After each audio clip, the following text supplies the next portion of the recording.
I think having something every single day to commit an hour to that's going to better yourself or something that you can see progress in is one of the most rewarding things. You're not going to see an improvement 1 week after you start, but 3 weeks, you might feel different. And after 3 months, you're going to be a different person. And then come race day, you'll have done so much work on yourself towards a goal that it's literally a party if you're healthy.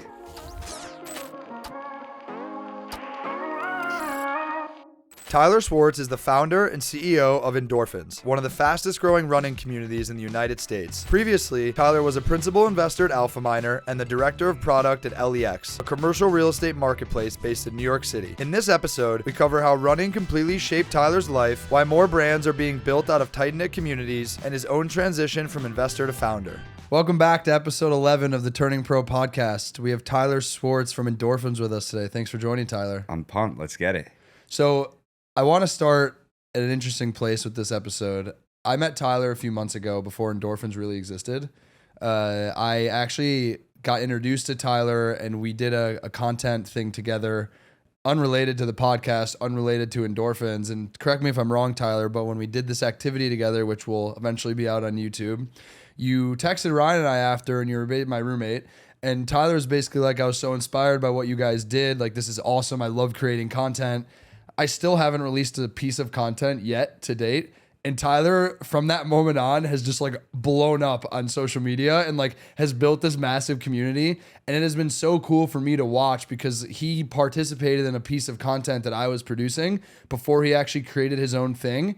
And now we're sitting here on this podcast talking about this insane community that he's built that we'll dive into. But the reason I need to start at the beginning of your origin story is because I was talking to Adrian, and obviously the name of the podcast is Turning Pro. And for those of you who are just tuning in, the genesis of that is around the idea of the moments in your life where you decide to take things to the next level, elevate yourself, get up from one poker table and move to the next. And when we were talking about the name of the podcast, I looked at Adrian and I was like, dude, I have literally watched Tyler turn pro over the last 4 months. This guy absolutely needs to come on this podcast and talk about it. And so here we are. I would just love to jump into like Endorphins, how it got started and what really inspired you to jump into the community building and content world. Sure. So I want to take like 3 steps backwards. We met at Nick Sharma dinner. It was Nick Sharma's dinner. We met at Nick Sharma dinner. Wow, I forgot about that. And you and I were sitting across from each other at the dinner, and we were both talking about how we wanted to be like, we wanted a film crew following us around. And I feel like a lot of people say that. Just love at first sight. Yeah, exactly. And we were talking about creating content. And the next day, I posted my first TikTok, which was about... Wow, I really butchered that. I apologize. No, but I think that was a really important moment in, like, I had been posting videos online when we like did that other series, and I still hadn't found myself, and Endorphins didn't exist at that moment in time. And I think I've just come like full circle with my content creation journey, and you've seen like literally every single step of the way from the idea to like where we are now, which is really cool. Walk us through that idea to phase 1, 2, and I guess wherever it is right now. Yeah, so I always thought that I needed to be online posting content, but a few things, like I didn't have I wasn't secure enough to be posting. I didn't know what I wanted to say, and I signed up for a 50-mile ultra marathon, and I was like, okay, I'm a runner. I'm going to be doing this like very different running initiative. I should be talking about it, and I should document my journey. And I just made a video literally saying exactly that. And one thing led to another, and I said I would do 1 video a day for 30 days. And I feel like that's how a lot of content creators start. And the rest is really history. I started a series. I'm going to start running with strangers. I don't want to run alone. I'm training for this 50-mile race, running like a lot. Running 20 miles every Saturday is going to be brutal alone in the dead of winter. Let's run with strangers. And like after I did that series 3 times, I was like, I can't call this running with strangers anymore because like these people have shown up 3 times. And that would be so rude to these people. They're not strangers anymore. Like, Steve is my boy. I did my first run. I posted, I'm running with strangers. I have no idea who's going to show up. 1 person showed up. And Steve still comes to the runs. That's my homie. So that's kind of how it started. And my purpose has changed a ton since starting with our first run. Our first run was me running with strangers. And now it's about promoting positivity and happiness through movement and exercise in other people's lives. I think the thing that makes me super happy is when I see people connecting after a run, sharing contact information, because we've been able to impact their New York City moment, and now we're in 4 different cities. So we're now impacting people's just general well-being. They're meeting other people in a way that they never thought they could. So that's what it's become, and I could have never imagined that's what would happen. So what can you explain to Adrian quickly just like what Endorphins is, because I didn't actually include that part. Yeah, so Endorphins is a running community that helps promote positivity and happiness through movement and exercise. And we say movement and exercise because I think it's way more than running. What we're doing is we're offering the ability for people to have a sense of belonging and connection in a world where people are on their phones and people are stuck in their apartments, and it's hard to meet other people in a non-drinking format. We do social events that involve drinking, but it isn't about that. So what gets me really excited, and we talked about this a little, was I see people that come to one of our runs and then they might never come back, but then they tag us on Instagram saying we're at the Yankees game sharing a hot dog and a beer. And like that is what they think of Endorphins. It's not about the group run that they came to. Yeah. I think the coolest thing just from what we've been talking about thus far has been ever since I moved to New York, like graduate, like early 20s, like you guys, like a lot of people, making adult friends is such a weird process. And I think luckily, like you and I are both in, like our job is literally to meet partners and customers and investors. And you just end up becoming friends with a lot of those people. But almost every friend of mine from college that I've talked to, that if you're working at a big corporation with 1,000 people, they're like, yeah, there are a couple cool people on my team. And then I just see, the guys from college. Yep. And it's this really weird disconnect that I kind of live in a different world that you live in and you live in. And so having sources like that or communities like that, even just to meet like one new person, can completely change your experience. Totally. And I think in college, like my experience, and I'm super tight with all my college friends, like our connection point was drinking and having fun and partying. And that isn't a sustainable way to maintain relationships. So what we've done is we found running, which is a vehicle for connection, but that isn't the only thing. That's just a shared interest. So we bring people together around a passion-based activity, and then they get to do other things outside of that passion-based activity that just humans do. And because they have that single point of connection, it like creates really strong. I don't think enough people in this world reflect on relationships after removing a vice from the picture. And I know that like I've talked about this before. I haven't had a sip of alcohol in a couple months at this point. And I think the first thing that it did to me was force me to realize how many relationships I had that were grounded in drinking. And it forces you to basically recognize, is there a world where you can reconcile this relationship and reinvest in other areas where it can become more than just drinking? Or do you just have to accept that as time goes on, the world changes, people go different ways, you realize the relationship wasn't as deep as what you thought it was, and there's an opportunity to like fill that time meeting other people, new people, and it's not about necessarily holding a grudge against these people, but just recognizing that it's not sustainable, to your point. So I think giving people outlets in the form of community where they don't have to feel pressured into doing an activity they don't want to or something they don't like, but can still participate, I think is the reason you find so much joy and so much happiness from the people who went to a Yankees game together and sat there and shared the moment of eating a hot dog. Yep, exactly. You nailed it. What's the most fulfilling part of it? Is it that outside of just like seeing that, picture that someone posted, being like, damn, this is something I started or I helped create, and this is positively impacting someone's life, even though I'm not touching it directly.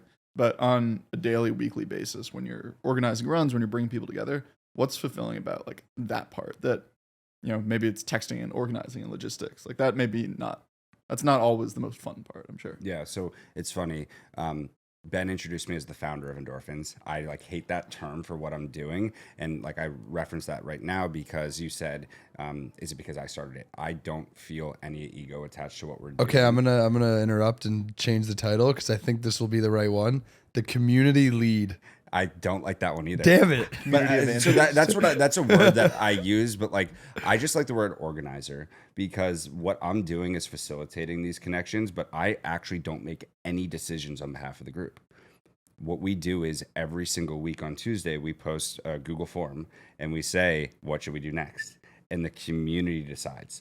And it's actually so simple, but it's nothing that like I can't name another brand that builds their business that way.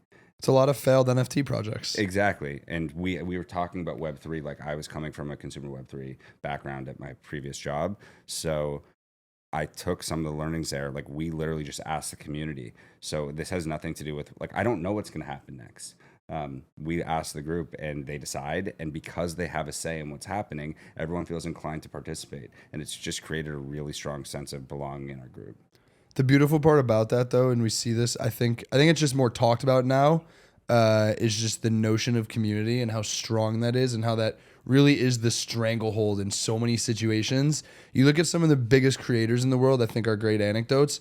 They can launch anything and everything, and it works because they have community. Or you look at successful businesses, like they don't fail because they have community. And so the beautiful thing for you is you're still very early on in this journey, but if you continue to make sure that the community trusts you and stands by you, you can mark my words now. Like, we can look back at this clip in a decade of me saying that Endorphins will be a household name, and I truly believe that, because you're doing it for the right reasons so early on. And as long as you don't veer away from the integrity, like, I think it'll take care of itself. Yeah, it's funny. Like, I can point to some examples of us showing the community that we're there for them and not for any like monetary purposes.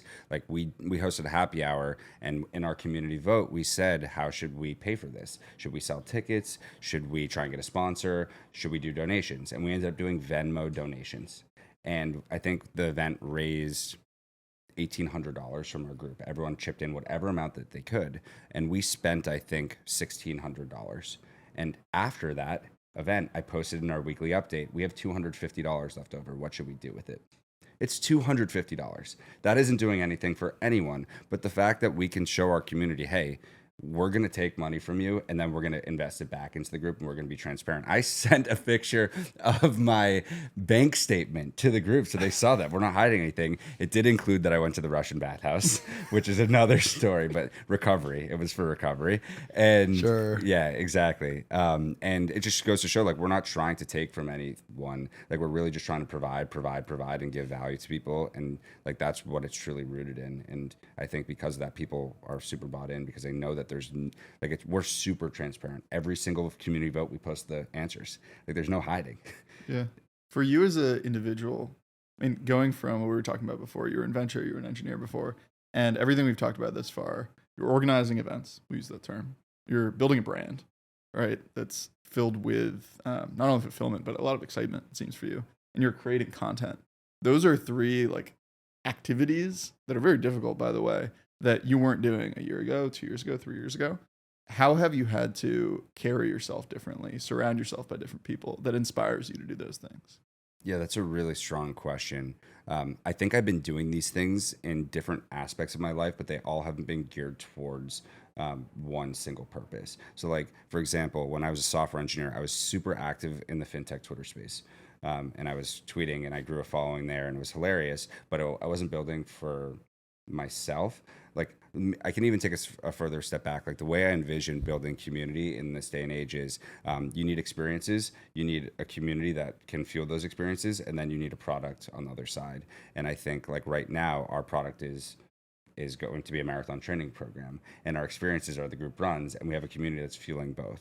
And I think, like, that's how I think about building a business in 2023. Like, I think in 2022, the model was content, community, commerce. And I think now it's experience, community, and products, and how you can mesh them all together. And I think content just has to be happening. Like, we can go back to when we met, like, content has to be happening. So I think that's how I'm thinking about things. And I think I've been doing all the things, but I just wasn't doing them under one single thread. Mm-hmm. What structures have you had to, or have you thought about putting around that content creation or that organizing? That's funny. There has been no structure. I literally am posting on content weekly, and I think the best content that I produce is actually unscripted, because it's the most true to who I am and what I'm doing. I have tried to, like, put together a content calendar, and it just doesn't feel real. Like, the things that I'm posting are literally me walking down the street talking what's going through my head, and I think that's actually how I feel. And I think the people that I'm speaking to know that that's, like, real. It's not me trying to sell anything. It's just like, hey, there's this race happening. I'm super stoked about it. And I think that comes through the screen. Yeah, I think that makes a ton of sense. When you're trying to overproduce things, I'm guilty of this for sure with content. It, like, you lose sight of, like, the core reason you do it, or the core reason that people end up getting attracted to it. Yeah. And, like, I started just posting videos, not knowing what I was gonna say, and like then it became like I want to start like posting running videos, and now it's literally like I feel like my whole purpose is connection and belonging, and I understand that, so like I can tailor my videos to that, but like that isn't what I think people. That's not gonna make me a huge content creator. Like I don't see myself as a content creator. I see myself as someone that likes to run, that has something to say, and because of that, like I'll speak to a small audience, but that audience I think will power the growth of what we're doing because they know that I'm speaking to them. That's what a lot of content creators are, though. Usually, though, newsflash, they do an activity and they have something to say, and that actually equals becoming one. Yeah. So you are a content creator. You're just putting the ego aside, and you're an organizer for a group of a lot of people, which also works. Yeah. But I think like there's this like concept of building in public. That's what we're doing too. Like you can take that, like you hear people or you see people on Twitter tweeting about building their business and showing their MRR or their ARR or showing how many customers and it's all like, it feels a little ego driven. Like that's what we're doing too. Like most of my videos now are like, okay, like I just got off a call with a girl in Chicago and she was awesome. And she wants to be the Endorphins community lead in Chicago. If people are interested, we will build Endorphin Chicago. But like, what does TikTok think? And if TikTok loves it, great. And if they don't, we have our answer. So that's like how we're thinking about things. Yeah. What was the moment when you, like, through the last couple of months where you just looked at yourself and you were like, holy shit, this is real? It's a great question. We hosted a 300-person happy hour. I kind of mentioned it earlier. And like it was all community funded. Like I didn't spend $1 out of my pocket the first time I did. We did an event and I spent several thousand like organizing, like cultivating and paying for the entire event. And then like the community came together and made it happen. And that's when I was like, oh my God, like 300 people chose to be here on a Wednesday night because they wanted to meet other people, and they funded it themselves. Like that spoke volumes to me. And then more recently, when the group came together and said that they want to do this marathon training group, that was huge for me because I realized like, oh my God, like there's actually like something of value here. Like this isn't just going to be us running. Like we hired a coach and like she's going to make a lot of money through this program and it's all going to run through Endorphins. And that's when I was like, oh my God, like if we have 5,000 people doing this program, like what does this look like? If we have 100,000 people doing this program, what does that look like? And I was like, okay, there's an opportunity here. Yeah.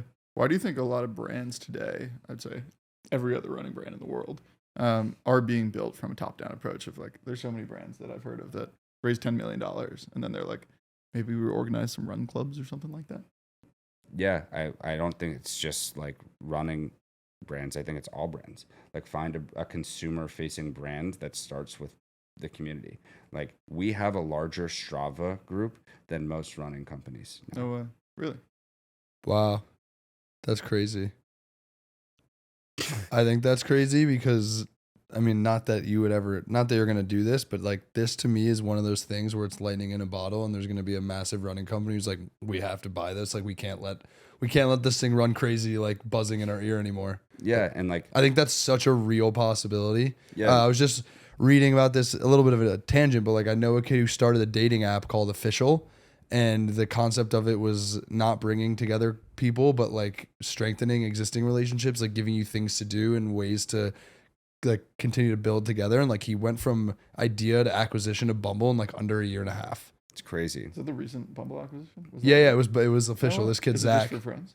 What? Is it just for like friends or Is what is that for like your girlfriend or your boyfriend? the app? Yeah. It's for couples. Oh, okay. So like you we and your couldn't do it. girlfriend. I think it'd be weird if we did, but Are they all romantic ones? I think mostly romantic. All right. But I'm not in a relationship, so I can't say that I downloaded Ben the is app. single.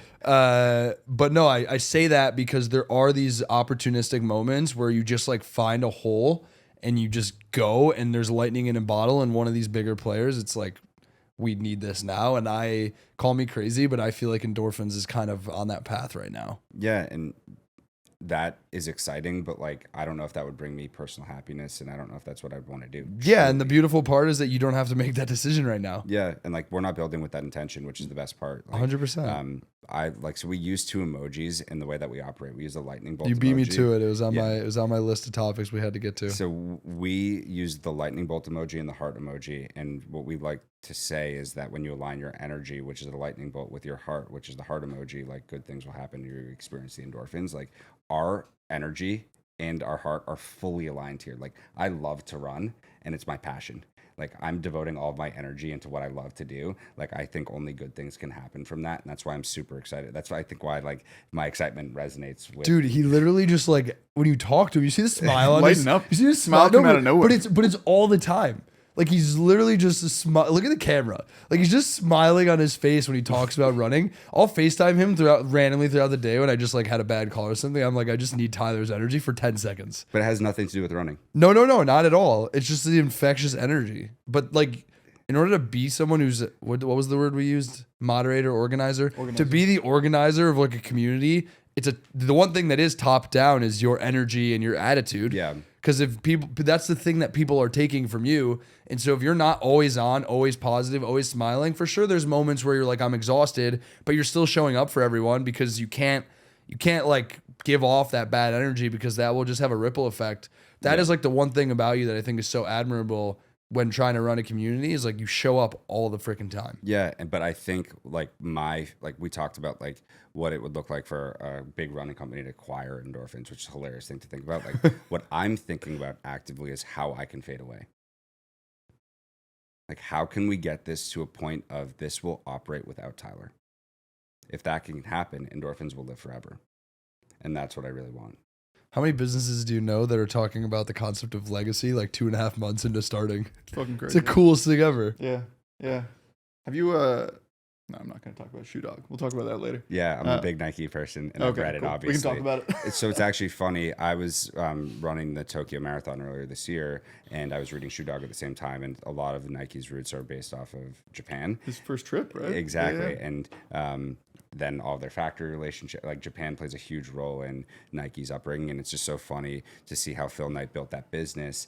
Like, it was a grind for 40 years before. Credit sharks. Yeah, exactly. They had a full grind. And not to say that I'm a Nike loyalist. Like I'm wearing Nike, literally all Nike right now. I see a trajectory for Endorphins where I'm doing this for 30 years and I'll be like the smile you see on the screen is what I'll be doing for 30 years. And if that could be the case, I'd be the happiest guy ever. Somehow he has the hat on. Somehow I just envision that yellow line becoming a little bit more of a smile for some reason. Yeah. Oh, I was going to say more of a swoosh.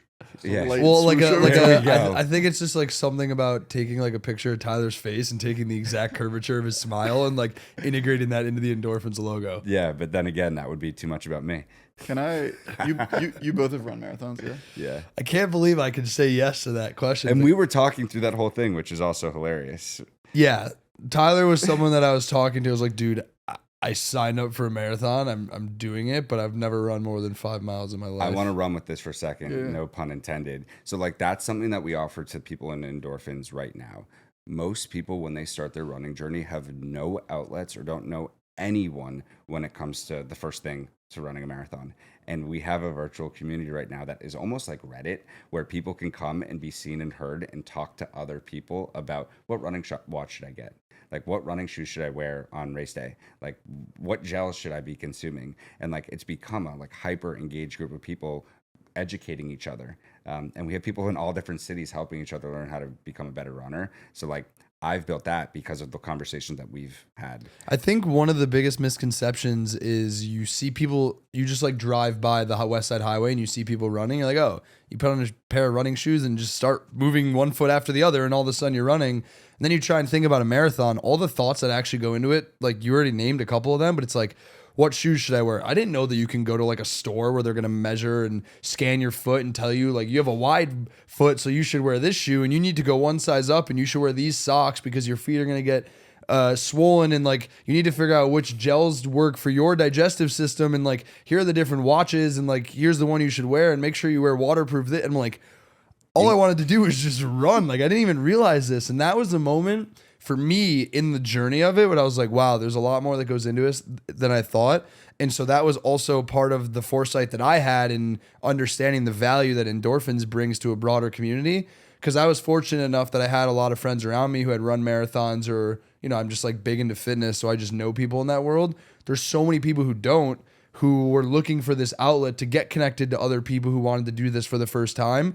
And it's a little less daunting, like let alone having to figure out how to successfully run 26.2 miles, to have people doing it with you who can guide you, I think is a very like helpful thing to have. that's it. You know that. A lot of my, I don't know if it's just that we're 27 and it's like at that age where a lot of more people start running, but a lot of my like type A ambitious, not just founder friends, but like anyone in kind of like an ambitious career trajectory, so many of them, myself included, basically have just been, maybe you played sports in college or something, have essentially just been weightlifting for the past like 5 years. And I feel like almost everyone I know right now is either going to some sort of martial arts at least a few times a week, like Muay Thai or kickboxing or boxing or something, or running.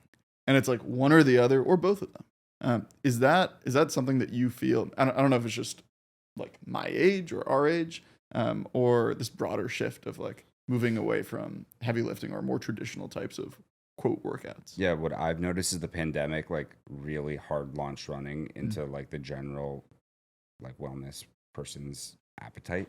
It's like something that's free, it's something that's easy, and it didn't require any gym membership or being inside. So that was like really easy, like first on ramp. And then I've noticed that TikTok has really helped like promote running as a form of well-being that's easy for people, and now anyone can do it, and it's just like very approachable. I think the last point you made is the one that stood out to me, was the concept of being outside, right? Because during the pandemic, when everyone was stuck inside on lockdown, because it's like you took 2 steps outside into someone else's home, which was like so frowned upon during then. It was like the only means of like getting fresh air. I actually didn't even realize that. I mean, that makes so much sense, but I never thought about that being the thing that propelled running to be so mainstream. Yeah, and it's only growing. I think it's like 1 in 5 people run today. I think it'll be way more than that moving forward direction. But what about like, I feel like you can tell me if I'm wrong, but running just like isn't good for your body. Like, what do you think about people getting access to more information around like running properly versus just running? Like, I'll be the first person to tell you, I can like get from point A to point B faster than a lot of people, not real runners, but I sure as hell know it's ugly when I'm doing it. Well, you said it. You just said exactly why it's an issue. Like running, if you want to get faster, you actually have to go slower. So like 80% of your mileage should actually be really slow, like slower than, like people go out and they think that they have to run fast every single time, and they run their body into the ground, when it's actually way healthier for you to run at lower heart rate zones, which is like, for me, a slower pace. Continuing to run, this was one of the learnings I had from the marathon. Continuing to run for long periods of time at a pace where you're not getting tired is such an ego thing. To be able to convince yourself that it's okay to be doing it while you're not exhausting yourself. That took me probably the first 6 weeks of my training program to wrap my head around that. Because I've always been trained as an athlete, especially as an interval athlete playing hockey. It was like, you go balls to the walls until you can't breathe anymore, and then get the fuck off the ice, recover, and then 2.5 minutes later, go back out there.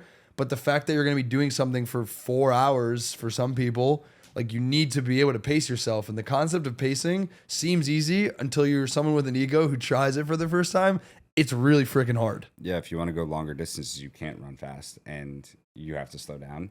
And I think, like you said, something about misinformation. People see people running really fast, and they feel like that's what they have to do all the time, and that's just really wrong. Can you walk me through, as a beginner? I think a lot of people listening to this probably are interested or have run before, obviously, but don't know how to ramp. I'll just speak personally. I enjoy 2 or 3 miles, and every time I do it, I just try to go as fast as I can. And I'm trying to get more into running, but every time I hit like 2.5 miles, I'm just ripping and I'm exhausted. And then I'm like, all right, fuck this. And then I go back inside. So like, what would your plan for me be if I want to get consistently to be able to run with you and like enjoy 6 miles? So it's funny, right after this or now, I'll forward you a link to a product that I've literally forwarded to hundreds of people at this point, and it's a running watch. And people, once they put on a running watch, can see what their heart rate is when they're running, and your heart rate can dictate how hard you're working. If your heart rate's like low, you can maybe run faster, and if your heart rate's too high, which it probably is when you're running, you should slow down. And just having that barometer of when you're actually moving is like, I know that if my heart rate is between 117 and 135, I can go for 12 hours straight. It's knowing where your heart rate is. And the other piece of it, I'm telling you, is putting your ego aside and accepting the fact that like, it's okay if you're not barely breathing because you're so exhausted, because like it compounds when you go. Like when you run 10 miles, even if you're going at like an easy pace, like you're still going to feel that. 10 miles is 10 miles, regardless of what anyone says. So I think if I could give you any advice to someone who's not an advanced runner who made it through a marathon, it's being okay with pacing yourself. Like next time you go out for a run, what would you say is like your average mile pace right now when you go do 2 miles? Just when I'm like going as fast as I can. Yes. Like 6:20. Okay, so go run 2 miles at a 9:30 pace, and the next time you run, I want you to run at a 9:30 pace. Even though at 4 minutes into it, you're gonna want to pull your hair out and just start sprinting, force yourself to do it and try to run 4 miles instead of 2 at a 9:30 pace. Just try it and see what happens. That's great advice, and I think it's all ego and it's misinformation. Like I'm at my peak in training, I was running like for my 50-mile race like 80 miles in a week, and like probably 60 of them were at 9:30 pace. Really? Yeah, and like 20 were at tempo, which is like 75-20 split. What's your 25 split? I guess question to both of you. What is the hardest part of the marathon? And 2, what's your self-talk in those hardest parts? Yeah. Oh, I like that question. I'll start with you. What are you? No, I want you to go first. The hardest part is getting to the starting line healthy. I think you experienced that, Ben. So I didn't know what that meant. Yeah, I don't know what that means. So I didn't know what that meant until Tyler told me that probably before or right when I started my training. I was like, okay, that seems like a crazy concept, but sure, you've done this before. I can understand what you mean directionally. A month before the start date, I couldn't run without taking ibuprofen. My body was so fucked up, and I called Tyler and I was like, holy shit, this is so real. I know exactly what you're talking about. Think of it as any other performance sporting event. Like, it's the hard work that goes into it is what you do behind closed doors. Like, you're just supposed to show up the day of and enjoy it because you already put the work in. Like, when you have to show up and struggle through whatever it is, it's because you didn't work hard enough beforehand. Think about like a concert, right? If you didn't practice whatever the song was that you're going to do, you're going to go up there and shit yourself and do a terrible job. You're putting in miles and miles and hours and hours and hours in training of a marathon to be able to show up the day of and like get through it.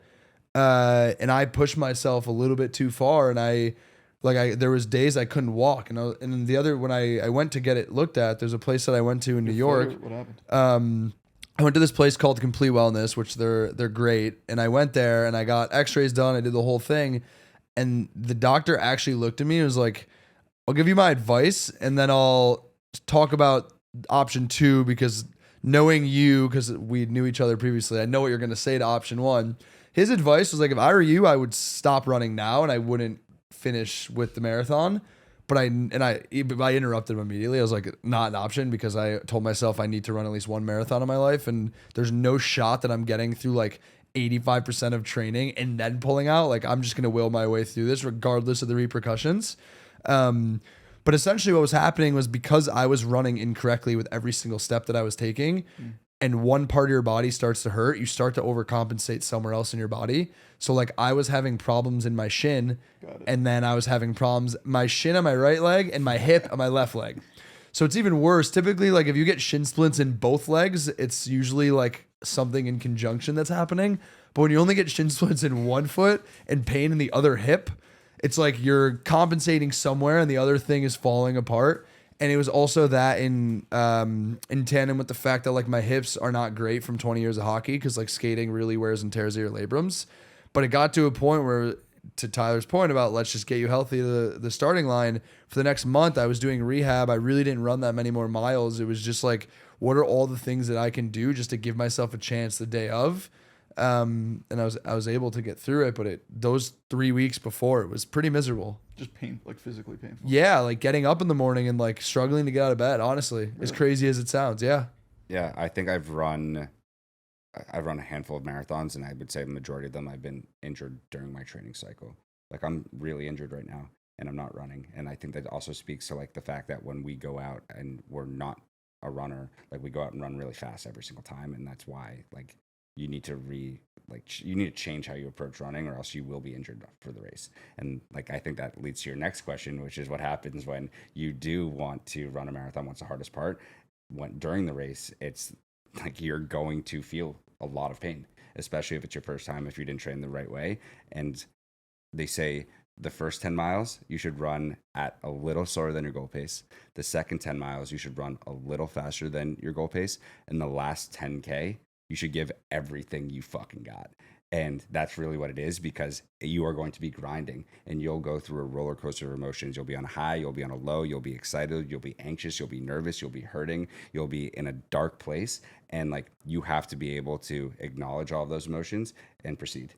And it's really difficult. Like, you go through such a roller coaster ride in such a short amount of time. Like, think about all the times in your life that you felt anxious, excited, happy, nervous, scared, injured, and just like all of those things in one period of time. So here's the way that I'll pose it to you, and I think this is what hit home for me. How many things do you do in your life for 4 hours straight without stopping other than sleeping? Nothing. So it's just your mind like chattering at you. Nothing. Think about that. Yeah. Think about how many things you do every day, nothing for that long in one period of time consistently. When people don't think deep enough about the question, like, oh, I work. I'm like, yeah, but you go on Instagram and you go for a walk and you get a snack and you sit on the couch. It is 4 hours nonstop in your thoughts, up and down. For me personally, there was one specific moment that I call upon that was like the moment where I hit a wall. So I had my headphones in and Siri would read my messages to me.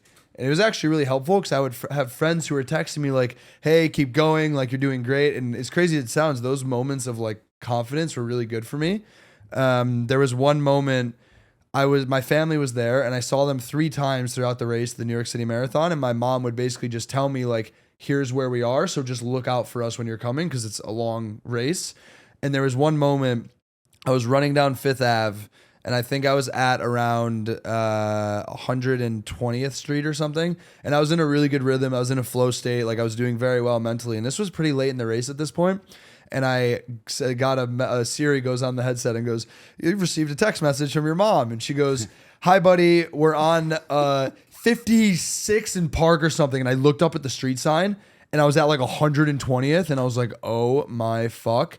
Every street for the next like 30 minutes, I looked up at the street sign. It was the longest stretch of the marathon by a mile because time slowed down in that moment because I was tracking where I was. Whereas the best part of the previous 3 hours was very much just like me in the present in my thoughts, like really just staying calm and enjoying it. But then once I was battling with this concept of time, I was like, oh my God, I'm not going to make it. And 4 hours is like pretty fast. Like if you run in 4 hours, that's awesome. Like people listening to this might be like 4 hours. Like I did it in 7.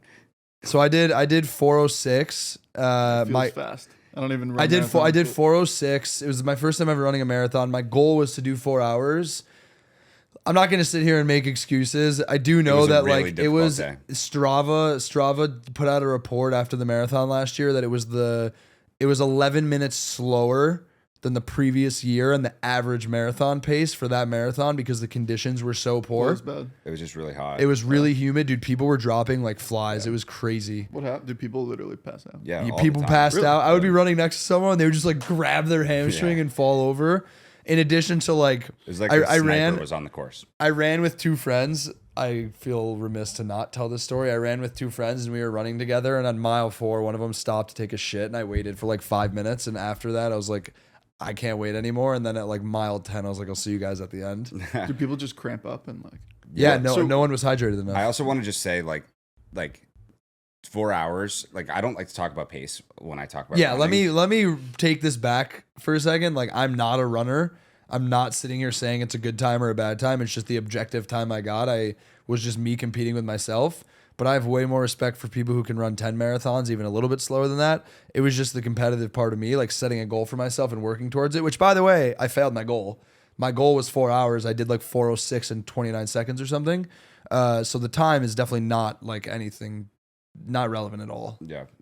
But what were you going to say? Yeah, good. When I talk about running, I just know that there's so many people with so many different experience levels that, like, if you were to say that's fast or that's slow, that's really not fair because it's relative to yourself, to your point. Like, 4:06 might be fast for you, and that might be slow for someone else. So it's really unfair to say, like, 4:06 is a fast time. It's like what you said, it's you versus you. And that's why running is really cool because you can track how you've done, and then you can go out again and see how you've done against that benchmark. And like having something to shoot towards every single time you go out is really cool and special. I have a lot of questions for you guys.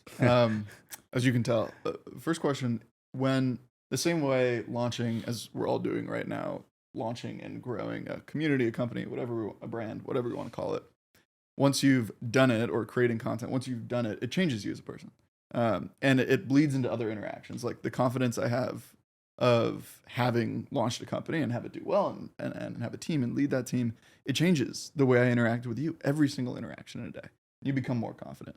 And a lot of people that I know that do hard physical things have a similar way of moving after, and have a swagger about them, because I've talked to them before and after. And so does that happen with running marathon, or we're doing 75 hard?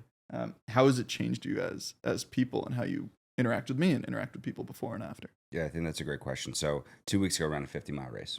Jesus. And I think I've grown 10x through the training of that, because I was constantly having to hold myself accountable and do really hard things every single day. And that's like run 10 miles today on a Monday morning before work, or that's run 35 miles in 2-degree weather to train. And like, those are the things that you don't necessarily see. You might see that on, like when I'm posting on TikTok, but like that's an every single day thing. And when you can hold yourself accountable and consistent like that in a training capacity, like you can do that with relationships, you can do that with friendships. Like I will always follow up.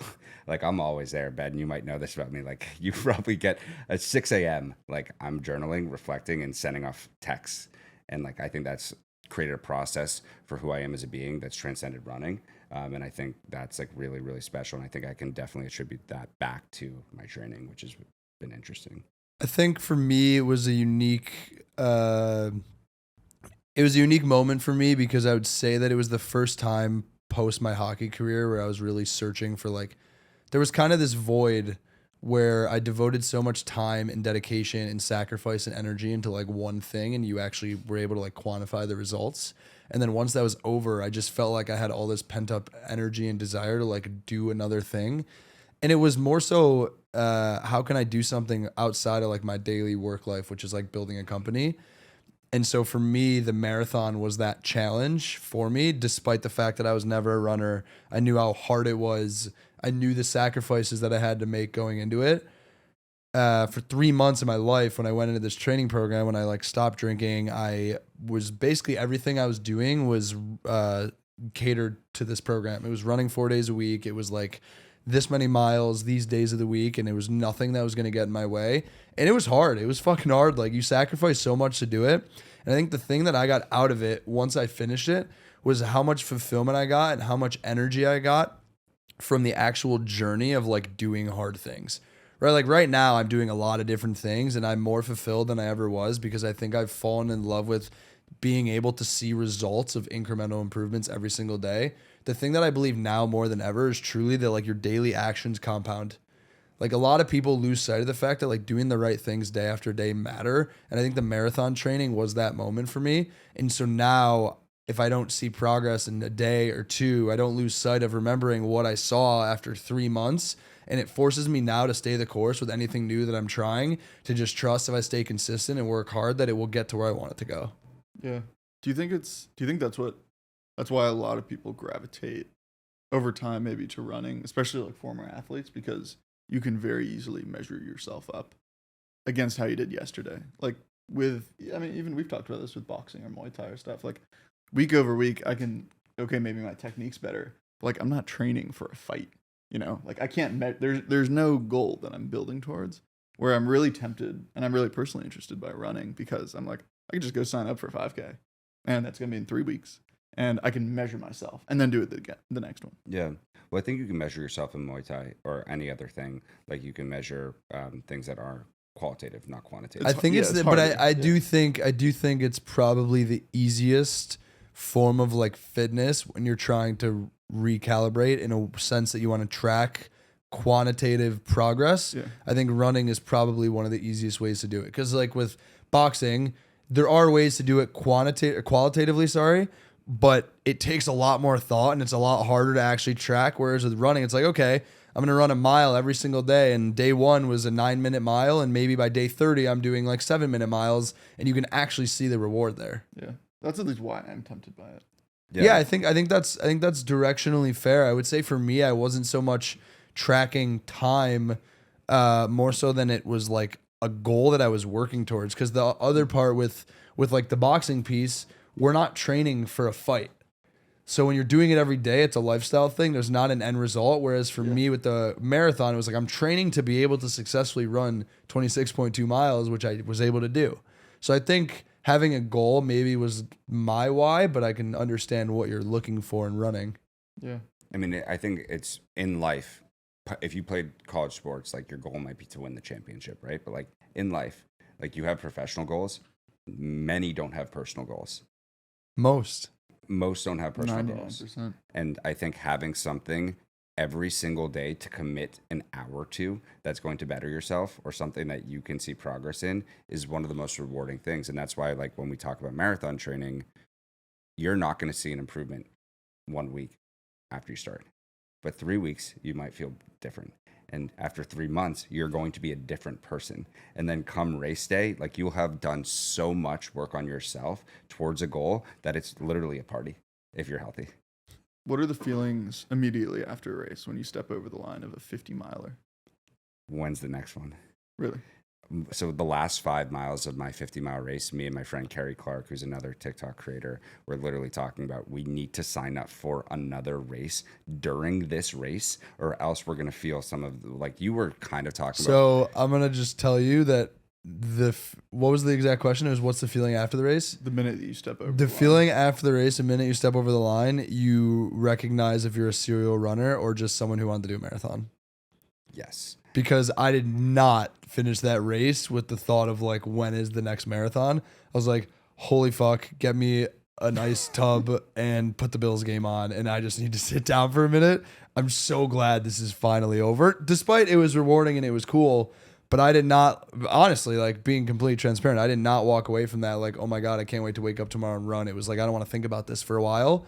And after a few months, I decided to start running again. And I do enjoy it now. Like, we're going to do some crazy running activity in a few weeks, which we can talk about. I'd love to talk about it. Yeah, we can jump into that in a minute. But I will say, if you get injured during your training cycle, it becomes extremely miserable. Like it becomes miserable. And I feel that, like, I'm surprised that someone that's so goal oriented as you, Ben, you didn't hit your goal. Like most people, if they don't hit their goal, they are signing up immediately for another race because they want another. So like with the New York City Marathon last year, it was super hot outside. Like I talk to runners every day, and the people that are signing up are people that ran last year that didn't hit their goals because it was too hot outside. you know my problem with that, because you just saying that actually like made my heart sink into my stomach, and now I probably have to do another marathon just There we because you go. said that. Got to hit for it. Yeah. It was more because it's like it's not a 1 week commitment, right? Like when you fall short of that goal, like to just get up and spontaneously be like, I got to do it again. Like you're just committing to another 4 to 6 months of your life. It's like 4 to 6 months of training.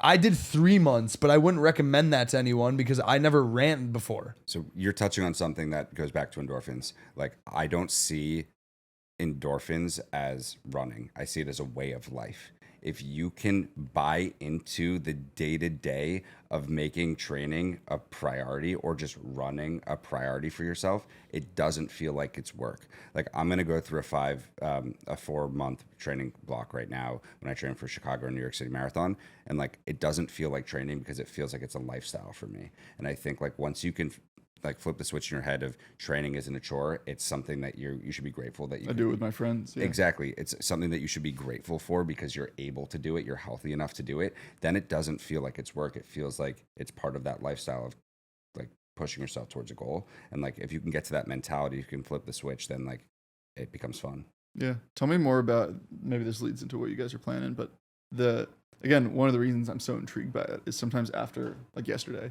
after a long day of work, it was like 6:30, I went and lifted for 30 minutes and then went back upstairs. And I was just sore. I hadn't talked to anyone. I didn't like get my space, get some peace. Where I realized I was like, I could have gone for a 30-minute run outside with a couple friends, and that would have been a completely different end or bookend to my day. And so maybe that leads into what you guys are planning, but tell me more about that. Yeah. So to what you were just speaking about, I think like when you share exercise with other people or when you do hard things with other people, Tonehouse, baby. You get you create really strong bonds. So like some of the runs that we do in New York City are like the perimeter of Manhattan, options for 1 to 33 miles. Really? I'll share my location with people and they'll come for literally 1 mile or they'll come for all 33. And what I've noticed is the people that stick around for the entire run leave, and they are super tight after because they shared a crazy hard experience with one another. That's why anytime I run a marathon, like I've run like 15 marathons this year, sanctioned or just ones that I'm just running for fun, like running around the city. And like the people that stick around for all of those, like I'm tight with. Like we still text. Like I have group text with people like Dan Churchill, who's going to be in the June 10th. Genuine friends. Like these are people that, I mean, if you do anything hard with anyone, Yeah. you become tight. Like when you share that moment of the last 10K that we talked about, when you're grinding, you're in the pain cave with someone else, you're just bonded for life. Dude, I love that. I actually just got chills when you said that because I'm just like reflecting on moments in my life that were tough when there were people there, and I'm like, holy shit, that's so true. Yeah. There's a qualitative element to it that you can't really describe, but you both get it because you're both there and you understand it, and no one else can relate, which allows you to relate on a level that no one else can be at in that particular moment. And that's why Endorphins is growing the way it is. I think it's like heightened emotions. Yeah, Or, as you it's mentioned, amplified. pain cave. Like Yeah. there was I was in Costa Rica this past week. It was for my birthday. A bunch of friends like flew in. And what I remember most when I think about that trip, the immediate memory is not going out to dinner and like getting drinks with each other and getting drunk. Even though that was a lot of fun, the memory that comes top of mind is we were coming back on this boat and there's like a storm coming and the waves were getting like really choppy. And there were a couple moments where even the captain was like, you could see there's like a little danger on his face. He was like, we should slow down. We ended up getting like out of the way. But there was like 20 minutes where it was like borderline dangerous, like people really hitting the sides of the boat and like water splashing everywhere. And everyone's just kind of looking at each other and like holding on for dear life. And that's immediately my favorite memory of the trip, even though it was physically painful and I was mentally like a little shaken up.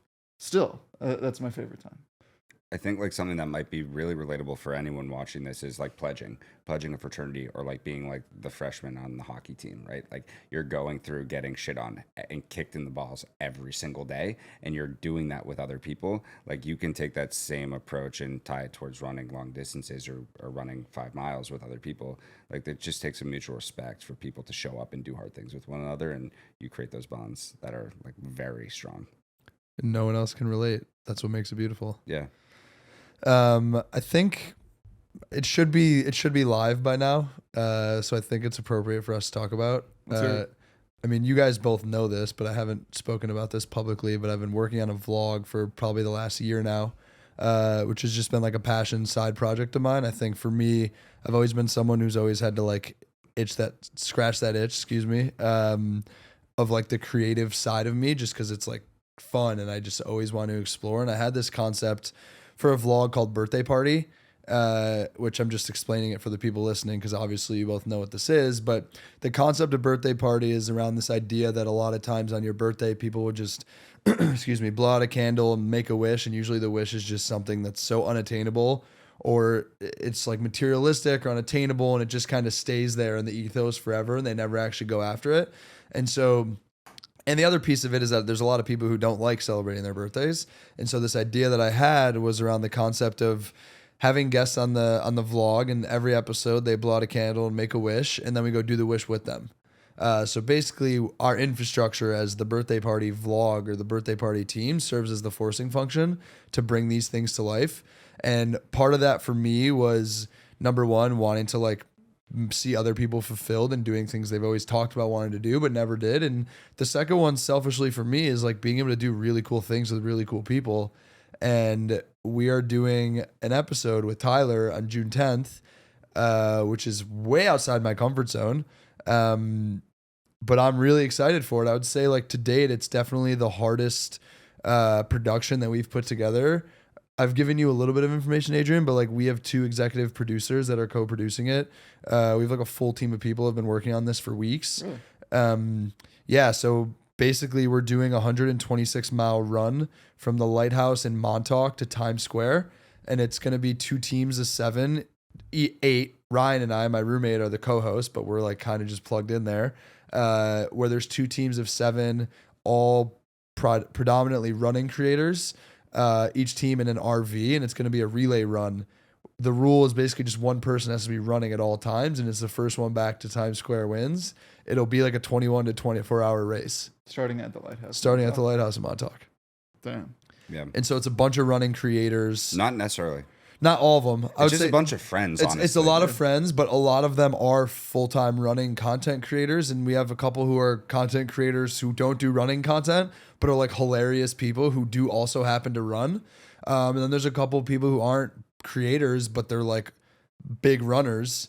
But we have a group of 16 people, including Ryan and myself, that are all participating in this. When this goes live, we gotta like link in videos of that. Yeah. We can put like a link or a blurb or a quick shot of whatever the funny moment is of Tyler along this journey. Me eating Cheez-Its on the Montauk Highway. Yeah, I don't know. I feel all the things for this because like the competitive side of me is gonna definitely force me to like carry my weight on my team. But I can tell you that there's a couple people who are participating who have already asked Tyler permission to like run at least 50 miles of the leg.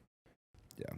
Which I never thought the problem we would have to deal with from a 126-mile run is holding people back to make sure that everyone can get enough miles, because 22 miles in an RV is like kind of a long time. So you want to make sure you're at least getting to run for like a decent amount of it. Yeah. But the fact that there might be a world where there's people like fighting over, no, I want 10 more miles is like a hilarious thought to me. I got off the phone with Dan Churchill this morning, who's training for Leadville, which is like one of the most intense races.